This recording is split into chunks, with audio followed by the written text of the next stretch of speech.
He threw a tennis ball at the boy on purpose, but the tennis ball stopped in front of the boy. All three of them were shocked by the scene in front of them. They were all very happy, but they didn't care that the boy's nose was bleeding. A nosebleed is nothing compared to his newly acquired powers. They used their superpower to build blocks, and manipulate small rocks to float in the water, and control the hairdryer to lift a girl's skirt. After using their superpower so many times, they never had another nosebleed. Mike thinks it's like a human muscle. Through constant exercise, they could get stronger and stronger, so they intended to practice this superpower. They operated shopping carts out of thin air at the supermarket, and they made teddy bears fly to scare the little girl next to them, and then they went to a restaurant. They used their minds to manipulate spoons, and move the waiter's cart.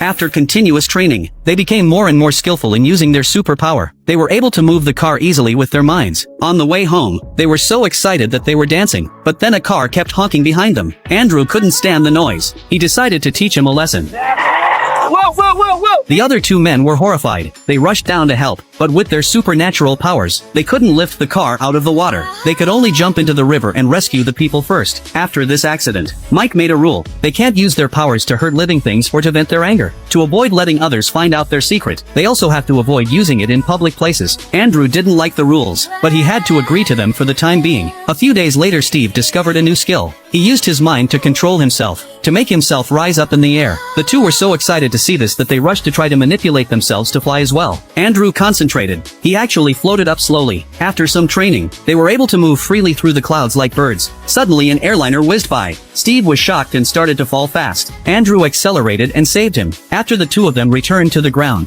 Steve was so happy that he was jumping up and down. He praised Andrew for being the best of the three of them at using his superpowers. But they didn't know, Andrew was often bullied because of his introverted personality. Now that he has superpower, his behavior is slowly changing.